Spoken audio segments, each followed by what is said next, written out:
Hi everyone, today in this video we're going to discuss how to treat anxiety, and the strict methods that I'm gonna try to discuss with yours, they're going to be backed by what science seems to support that is most effective to treat anxiety.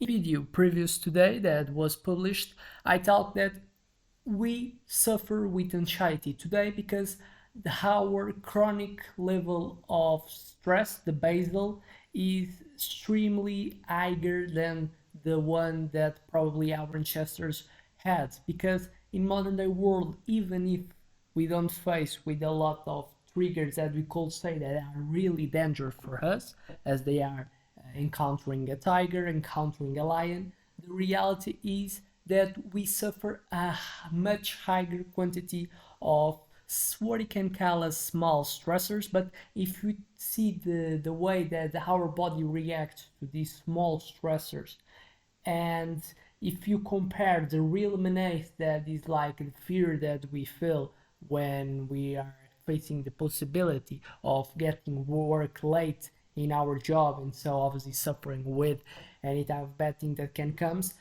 how much dangerous is in comparison with facing a tiger is much much more less in terms of what's the level of dangers that we're facing. But if we're going to see the way that our body reacts proportionally, we tend to react much more in comparison with what we should if we're talking about just the semantic of level of fear. So in other way, just saying it, your body tends, it doesn't know well how to differentiate a small stressor and a high stressor, and so if we're exposed to a lot of stressors today, our body gonna give and gonna have much more stress. And so obviously, if you have like a medium level, a medium force, now applying a law in physics, if you have a medium force getting applied to the carp, to the any type of body, it tends to get fatigued and even get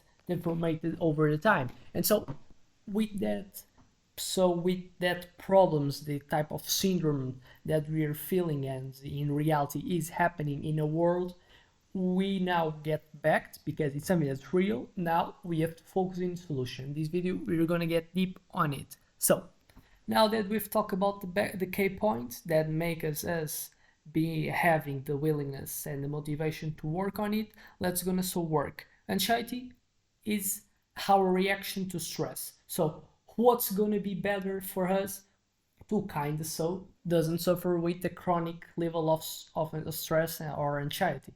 We have first, what could be easier, trying to avoid stressor factors. That's something that it's not possible, and even in certain times avoiding him, it's not something that's benefit, because we need to have some type of small stress factors to learn. It's important to have accountability in work. It's important, but now we have to manage when it's too much or not. And the reality that our body has the ability is like a system. He gives us signals when we are doing and we're facing too much stress or not. And so first of all, we kind of not, we just have to enter in paranoid type of state, which will not have to be always trying to signaling and understanding if I'm stressing or not. But we have features that we can then doesn't have like the need to be concerned. You naturally gonna understand you are in that state,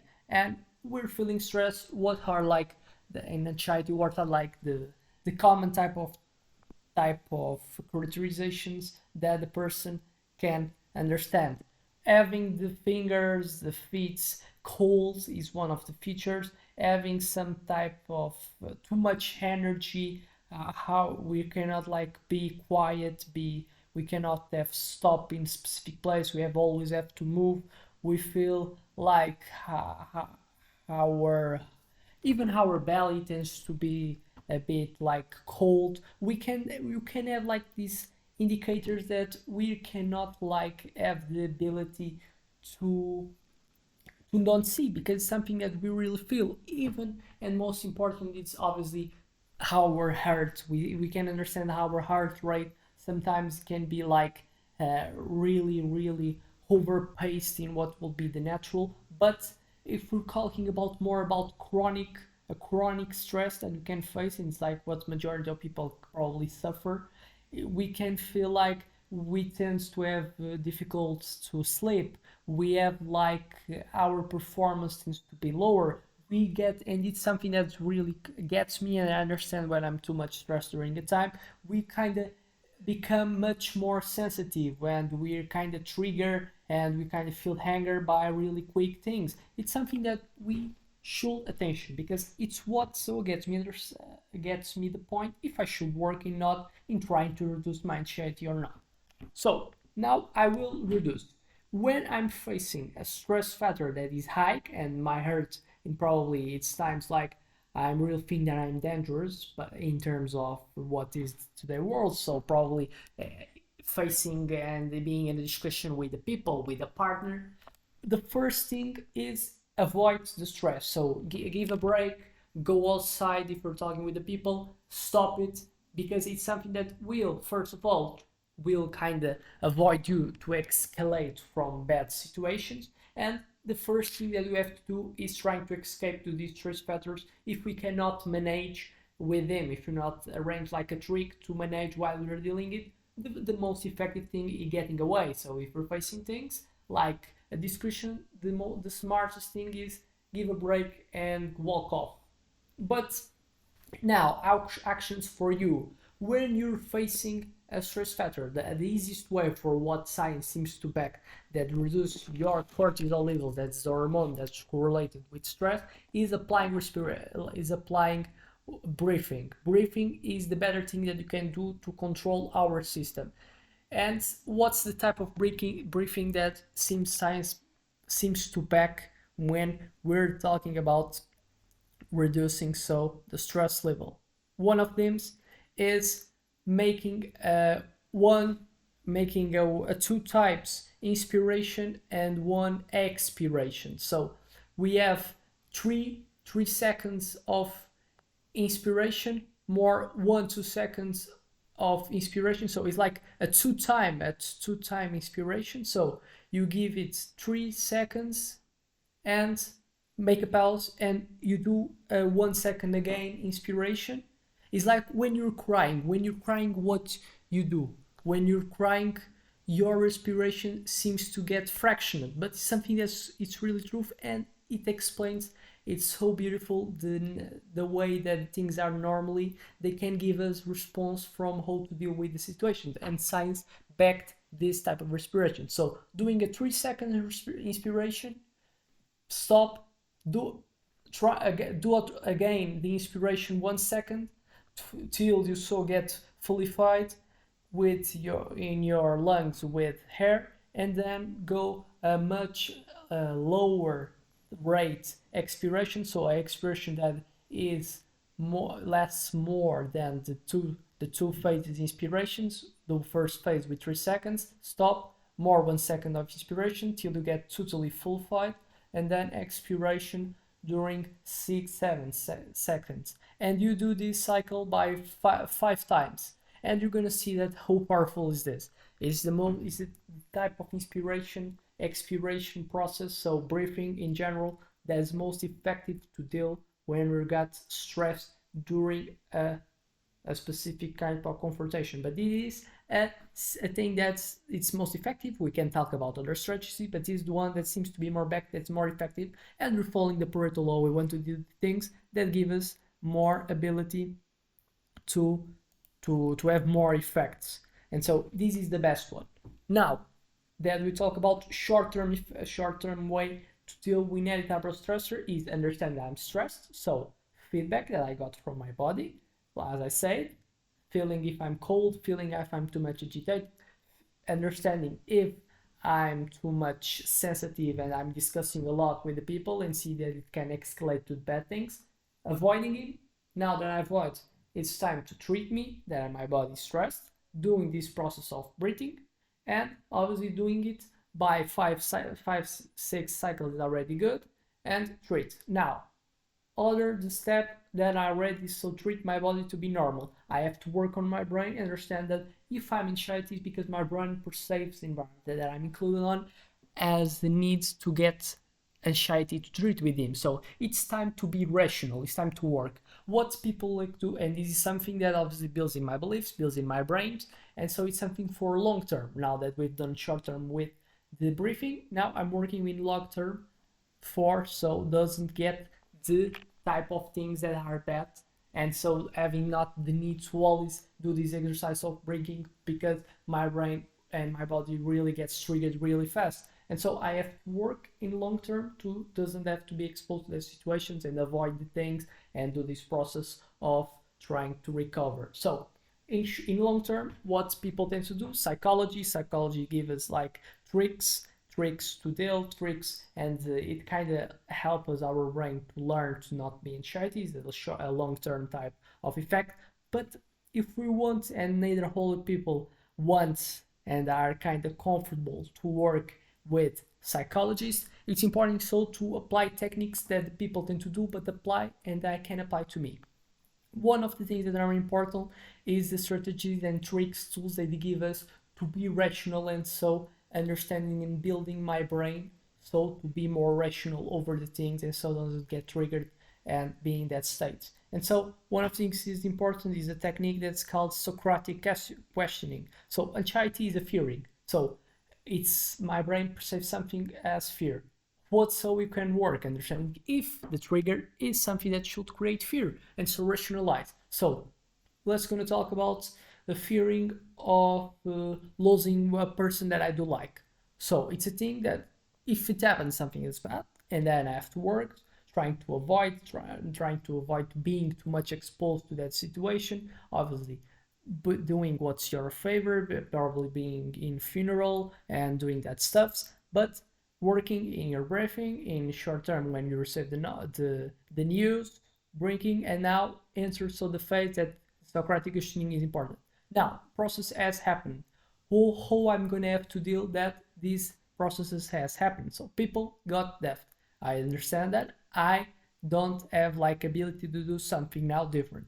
What I have to work for what's gonna happen in the future. So questioning what I was like the most rational thing is not getting too much stressed because I don't. Stress is something is a response that our body triggers in order to face something. I don't have to face something. I don't. I don't have like to save the people. Unfortunately, he's already got in the in a state that obviously I don't like. But now that it's happened, I have to accept. So what is the best thing scenario? I have to understand that now I have to work to try to help probably other people's. I have to work now to understand what I have to do to remain with a good life that I have today. So is rationalizing, is understanding that, and is understanding so what are the laws, principles that rules the world. If the things, if I have to be triggered or not, is something that it has a basis to be truth to get stressed in that way.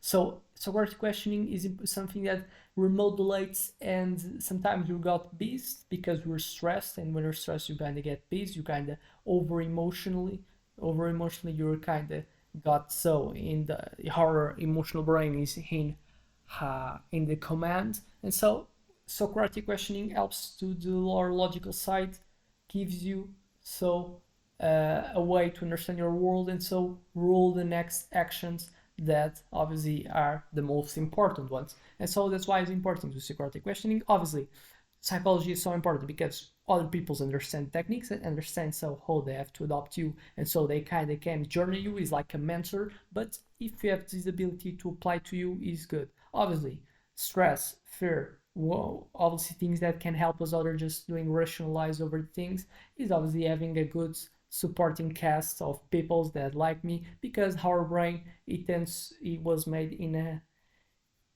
by our ancestors, and things that commonly reduce our stress fear are things like being perceiving and being present in a trip. So nowadays it's the same that having friends that supports us, they are with us, and these obviously things that help us having money. It's like what's the synonyms of the past of having like food and things. So it's important to have these things, and these things that I have to look for, and something, and there are things that I have to work preventively in, as like something that I have and will possibly help me in situations that probably I have to face when these type of bad things happen. So it's a work that we can do for having always a better future. So with that type of things, obviously other common things that are important, there are things that make us as well don't suffer with anxiety, or trying, obviously if we face anxiety, so trying to reduce the effects are commonly exercise tends to be something good. Obviously having as well the ability to get diet and nutrition, that it's something that's commonly what is good for the other things as our natural health, the overall health that our body needs. Obviously things that are important, probably medication is like a way that we can have to deal with these hormones that are triggered by stress that can help us, is like a thing that is for short term, is a lot for short term, when majority of the things is kind of to make us more relaxed in short term, and so it's I think that can complement the briefing. But in long term we have as well some type of things that can helpful to work with certain hormones, as they are serotonin, that are have an important role to work in our brain. But the majority of the things that can come as good in terms of long-term effects, obviously depending on what's like, if you have any type of problem, the diagnosis, probably the best thing is working in your therapy, our behavior. So doing this Socratic questioning, being logical, having the ability to develop your logical reasoning, is something that tends to be better for the majority of people than just taking uh, any type of medication.